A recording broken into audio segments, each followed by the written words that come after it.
We have seen a major shift in our culture. Everyone all around the world seems to be chasing after the simple life. But what does that really mean? And why are we all looking for it?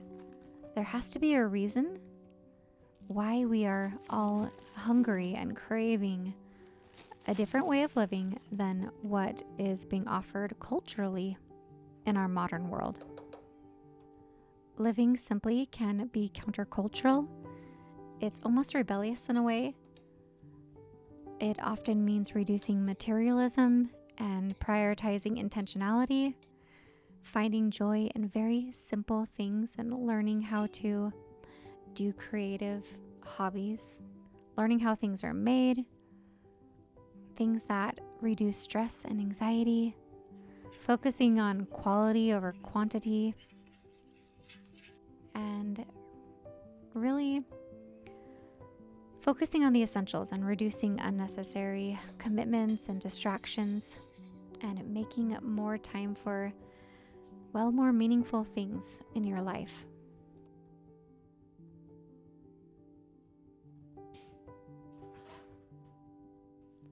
I believe that need for simplicity is a response to going too far in one direction. We have been so obsessed in our culture with making things quick and easy and finding a quick hack for putting dinner on the table and doing just about anything.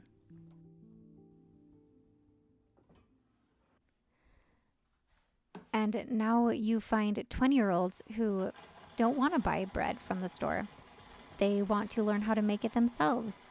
They want to take the time to grind their wheat, to ferment their grains, and to bake bread. And why would we want to do that when it's so much easier to buy a loaf from the store? Well, it's not just about the bread.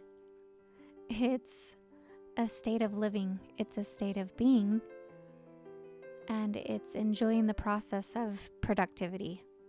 So you really have to set that convenience mindset aside and think about a way of living. And when you start to enjoy the process of productivity, you also start to enjoy the fruits of your labor and the beautiful taste of homemade things. The joy that you get from growing your own garden and tasting your own tomatoes, and the joy you get from making something with your own two hands. You just really can't put a price on that feeling.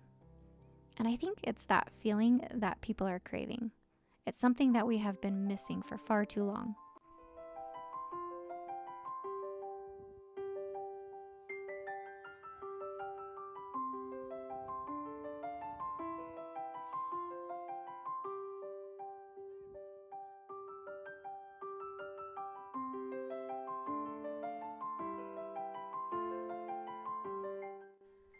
It's not about living in the past or even pretending like you live in the past. It's about taking the lessons, the work ethic, the values that people used to live with that maybe we've forgotten in our modern society and applying them today. And in a way, it is the best time to be a homemaker. With all of our modern conveniences that we do have, we can make the best of everything. We can have yogurt in our Instapot. We can be incubating chicken eggs in our kitchen. We can buy seeds and grow them in our garden.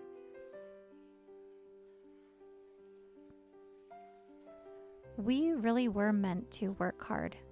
We were meant to make things, to create things, to grow things.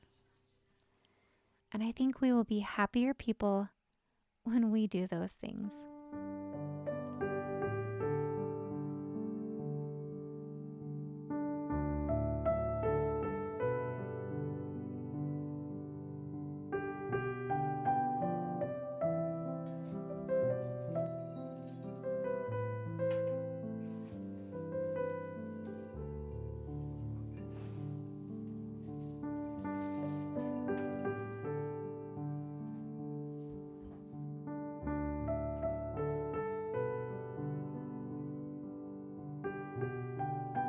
So, my journey to living simply began a long time ago, and before I even realized it, when we lived in a small rural town of about 70 people. There was a gas station, and we were about an hour away from any stores.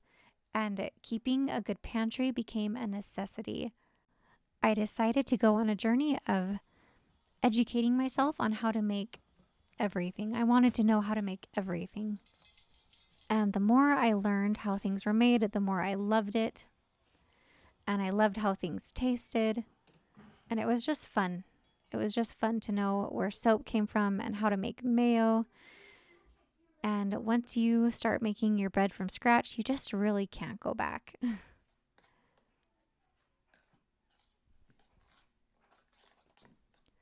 The journey to simplicity looks different for everybody. We do have the wonderful blessing of being able to choose and pick what we want to do with our time and how we are going to choose to live simply. Living simply looks different for everyone, and we have the blessing to choose and pick what we want to simplify in our lives. And that really does look different for everyone. So, whether you are trying to simplify the material things in your home and you are decluttering and keeping your home neat, you're taking things out of your calendar and spending more time with your family, or whether you are raising a small flock of chickens in your suburban backyard, it really doesn't matter. It looks different for everyone, and there's not one right way to live simply or even to live life.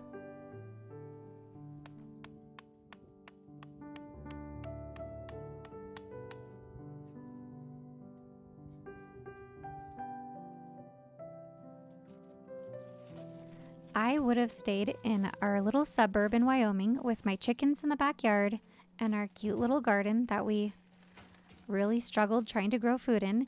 I would have stayed there forever if life hadn't taken a turn that we hadn't expected. And that turn in our life brought us with some crossroads and some choices. We had always wanted to buy land and to learn how to grow food. We wanted to raise our kids in the country. We wanted our kids to be able to go fishing outside in their free time and just really experience the joy of nature. We looked for a long time for acreage in Wyoming, and one day we were at a crossroads. We were looking at one place that was on 1 acre. It was completely gutted, and it was way more than we wanted to pay. And then there was this place, and it had a lot of acreage, some water on it, a lot of things on the checklist, the 4-gabled white farmhouse, and we decided to go for it, which probably looked crazy to all of our family and friends.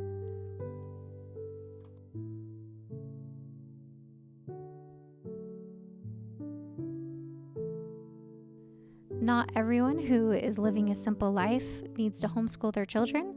It was not part of the plan, but that's how it turned out for us here. We wanted to spend more time with our family here on the property. I felt like the whole reason why we moved here was to bring our family closer together and to learn how to do things together.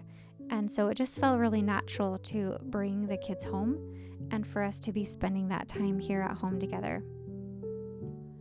Part of moving over here to Missouri and out in the country and raising our kids in the country was an effort to follow an impression that I had to not follow the crowd. I just did not want to be busy all the time and have my kids involved in every single activity that was going on. And it is really hard to do that, especially when there's so much pressure to be so very busy. And I'm beginning to realize that, especially as my kids are getting older and they're becoming teenagers, that they are busier and they are more involved in more activities. And so You have to be very intentional. There's that word again. We hear it all the time, but you have to be intentional about the time you spend as a family. And for me, personally, that just looks like choosing and picking the activities that we are going to do and not doing all of them. But that's a personal choice.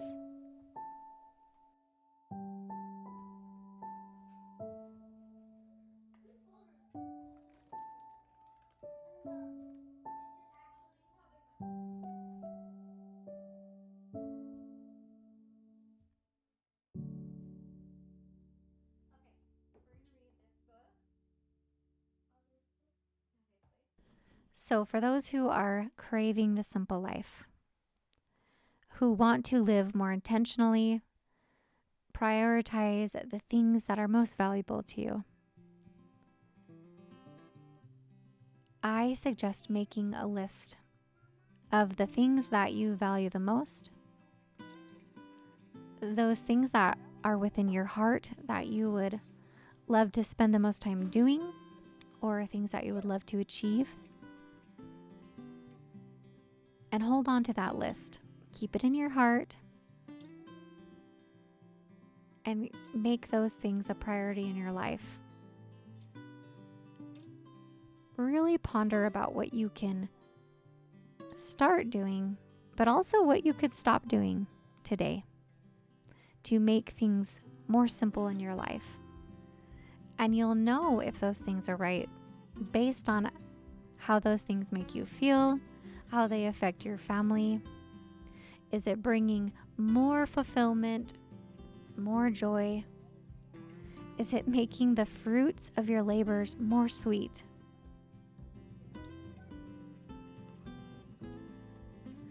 Ultimately, we are craving progression and we're craving the growing process. So allow yourself to grow, allow yourself to change, allow yourself to learn new things, to take the risk, try growing things, try making things, and see how that improves who you are and improves the quality of life that you want to live.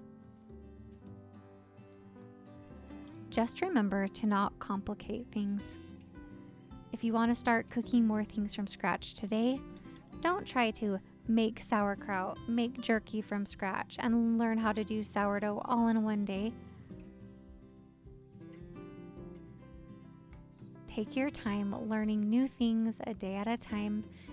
And the beauty of it is that you can choose and pick what things you want to start doing in your home and what things you want to wait on.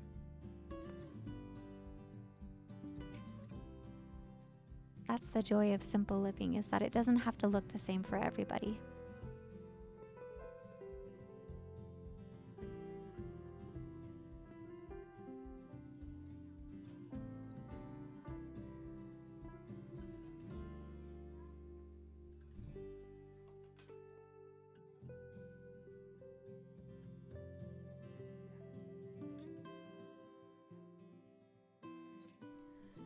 Another thing that maybe people don't think about when they are shifting over to a simple, slower way of living is that it takes a long time. It takes time to learn new skills, but it also takes time to change and shift your way of thinking, your way of living. And I can definitely see the same thing in my children. When we first moved out here on 26 acres, they still wanted to play their video games. They wanted to spend a lot of time in their home because they just weren't used to the lifestyle of having access to the outdoors all the time. And now that we've been here for about 3 years, it's been really enjoyable to see my children learn how to enjoy the outdoors, to find peace in nature, and to make their own play. And also having time to let them do that. Giving them permission to go outside and to make their own fun.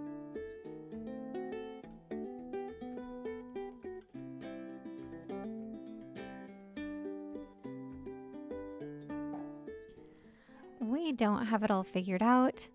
We are learning so much, There's so much more we still want to do here on our property, but we've come a long way.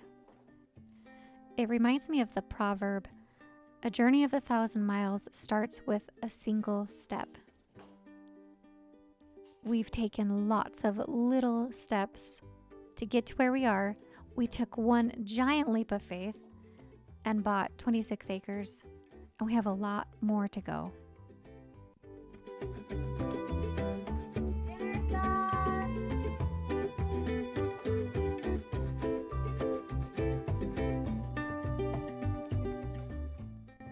But that's not the point. The point is to simply enjoy the journey.